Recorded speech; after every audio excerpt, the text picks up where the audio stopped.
Assalamualaikum warahmatullahi wabarakatuh. Izin memperkenalkan diri. Nama saya Erina Nabila dengan NPM 22120113006 dari kelas Hukum Tata Negara dengan kode E34 yang diampu oleh Bapak Zulkarnain Ridwan. Dalam tugas kali ini, saya akan menjelaskan mengenai materi hukum tata negara yang telah saya pelajari selama semester 2 ini. Yang pertama, saya akan membahas terlebih dahulu mengenai pendahuluan tentang hukum tata negara. Pertama, ada pengertian dari hukum tata negara, yakni menurut Robert Morrison McLever mengatakan bahwa hukum tata negara adalah hukum yang mengatur tentang negara. Lalu, dalam artian luas, ada di dalamnya hukum administrasi negara, hukum tata usaha negara, dan hukum tata pemerintahan. Dan dalam arti sempitnya meliputi HTN itu sendiri. Metode pendekatan dalam mempelajari hukum tata negara ada filosofis, yuridis, dan politis. Selanjutnya, pembahasan mengenai sumber-sumber hukum dari tata negara Indonesia. Yang pertama, yakni bersifat formal, yang mengutamakan bentuk formalnya. Sumber hukum tersebut harus mempunyai bentuk hukum tertentu yang bersifat mengikat secara umum. Lalu, ada yang bersifat material berupa isi dari suatu ketentuan yang berlaku umum bagi bangsa Indonesia, yaitu Pancasila yang berkedudukan sebagai staat fundamental norm.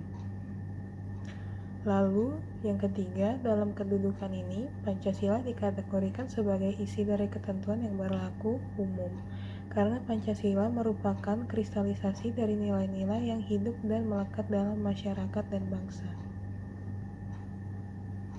Selanjutnya, ada materi mengenai konstitusi. Dari pengertiannya, menurut Hans Kelsen, konstitusi biasa disebut sebagai hukum fundamental, dan negara merupakan dasar dari tatanan hukum nasional. Di Indonesia sendiri, konstitusi adalah UUD 1945. Lalu, pembagian klasifikasi konstitusi menurut Casey Ware mengklasifikasikan konstitusi sebagai 6. Yang pertama, written and unwritten. Kedua, rigid and flexible. Ketiga, supreme and subordinate. Keempat, federal and unitary. 5. Separate power and vast power. 6. Republican and monarchical. Lalu ada kedudukan dan fungsi konstitusi. Yang pertama, sebagai dokumen nasional. Yang kedua, piagam kelahiran negara baru. Ketiga, sumber hukum tertinggi. Keempat, identitas nasional dan lambang persatuan. Kelima, alat untuk membatasi kekuasaan. 6. Pelindung HAM dan kebebasan warga negara. Selanjutnya, mengenai materi sejarah ketatanegaraan di Indonesia. Lahirnya pemerintahan Indonesia yakni tanggal 29 April 1924. Saat pemerintah Jepang membentuk badan yang diberi nama Dokuritsu Jumbi Kosakai, atau Badan Penyelidik Persiapan Kemerdekaan. Badan ini beranggotakan 22 orang dan diketuai oleh Dr. Rajiman Widyoningrat. BPPK pun berhasil menyusun rancangan UUD Indonesia pada sidang kedua di tanggal 16 Juli 1945. Lalu pada tanggal 9 Agustus 1945 dibentuk Dokuritsu Jumbi Inai Natau, Panitia Persiapan Kemerdekaan Indonesia yang diketuai oleh Soekarno. Hasil sidang pertama, penetapan Soekarno sebagai presiden dan Muhammad Hatta sebagai wakilnya. Lalu mengesahkan UUD 1945 dan juga memutuskan pembentukan KNIP. Hasil sidang kedua, pembentukan 12 departemen pemerintahan dan pembagian wilayah Indonesia dalam 8 provinsi. Selanjutnya, pembahasan mengenai dinamika ketatanegaraan Republik Indonesia. Mahfud MD menerangkan bahwa terdapat kelemahan pada UUD 1945, yaitu dapat dijadikan celah untuk membangun otoritarisme, dan demikian dilakukan amandemen yang berisi 1. UUD 1945 membangun sistem yang eksekutif heavy yang berpusat pada prediksi. Lalu kedua, UUD 1945 memuat banyak pasal yang multi tafsir. Ketiga, memberi atribusi kewenangan yang besar pada legislatif. Yang kelima, lebih menekan pada semangat penyelenggara daripada kekuatan sistem. Lalu, perubahan UUD NKRI tahun 1945 dilakukan MPR sesuai dengan kewenangan yang diatur dalam pasal 3 dan 37 UUD Negara Republik Indonesia tahun 1945.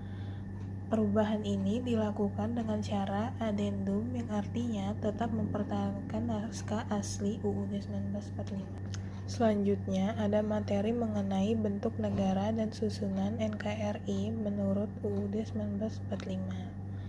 Dalam pembukaan dinyatakan, maka disusunlah kemerdekaan kebangsaan Indonesia itu dalam suatu Undang-Undang Dasar Negara Indonesia yang terbentuk dalam suatu susunan negara Republik Indonesia yang berkedaulatan rakyat dengan berdasar kepada.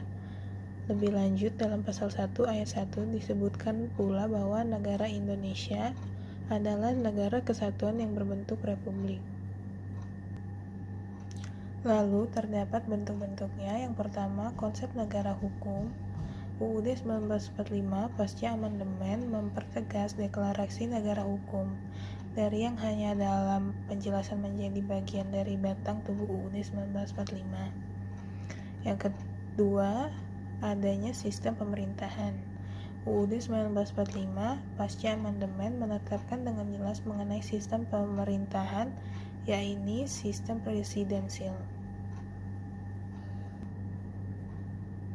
Lalu yang ketiga, ada kedudukan presiden. Presiden tidak lagi memegang kekuasaan membentuk UU, tetapi hanya mengajukan dan membahas RUU.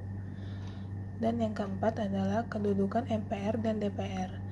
Melalui amandemen UUD 1945, MPR tidak lagi berkedudukan sebagai lembaga tertinggi negara dan pemegang kedaulatan rakyat tertinggi, serta DPR menjadi lembaga supreme di antara lembaga-lembaga negara yang ada. Selanjutnya ada pembahasan mengenai kewarganegaraan dan keimigrasian. Yang pertama, warga negara dan penduduk. Salah satu syarat berdirinya suatu negara yaitu jika adanya rakyat atau penduduk yang tinggal dalam suatu wilayah tertentu. Lalu dalam suatu wilayah terdapat di 3 golongan orang, yaitu orang warga negara yang bersangkutan, penduduk yang bukan warga negara, dan orang asing yang kebetulan sedang berada di negara tersebut. Dan tentang kewarganegaraan ini diatur dalam pasal 26 yang mengatur warga negara pada ayat 1 dan penduduk pada ayat 2. Lalu ada asas dari kewarganegaraan. Asas kewarganegaraan yaitu berpikir untuk menentukan masuk dan tidaknya seseorang menjadi anggota warga dari suatu negara. Adapun asas-asas yang dianut di dalam UU nomor 12 tahun 2006 adalah 1. Asas ius soli, 2. Asas ius sanguinis, 3. Asas kewarganegaraan tunggal, dan yang terakhir ada asas kewargaan negara ganda terbatas. Materi selanjutnya yaitu mengenai hak asasi manusia. Dari pengertiannya, HAM adalah hak-hak yang seharusnya diakui secara universal sebagai suatu hal yang melekat pada manusia karena hakikat dan kodrat kelahiran manusia itu sebagai manusia sendiri.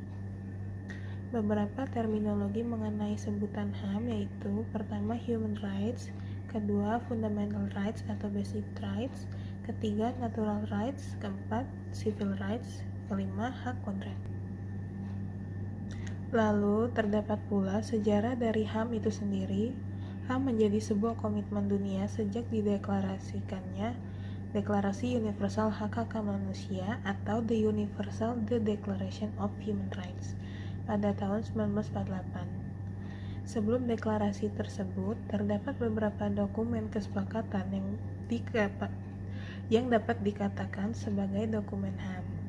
Di antaranya adalah pertama, Magna Carta pada tahun 1215 di Inggris, yang kedua The Bill of Rights pada tahun 1689 di Inggris, Yang ketiga, The American Declaration of Independence pada tahun 1776.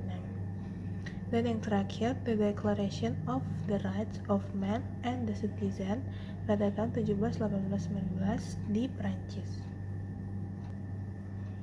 Lalu di Indonesia sendiri terdapat lembaga yang menangani HAM, yaitu Komnas HAM. Komisi Nasional HAM merupakan suatu badan yang menangani persoalan-persoalan HAM dalam rangka memajukan dan melindungi HAM.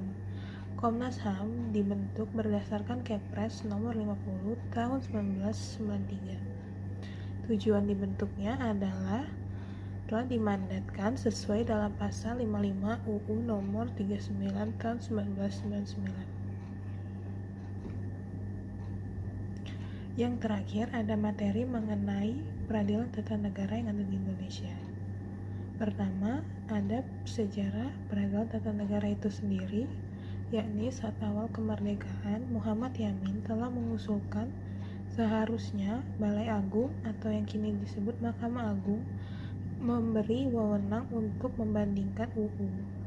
Namun, usulan dari Muhammad Yamin ini disanggah oleh Supomo.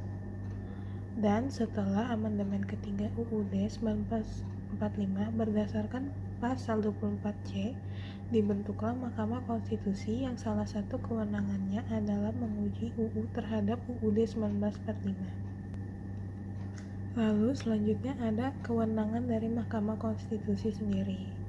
Kewenangan Mahkamah Konstitusional (MK) adalah melaksanakan prinsip check and balance yang menempatkan semua lembaga negara dalam kedudukan setara sehingga terdapat keseimbangan dalam penyelenggaraan negara.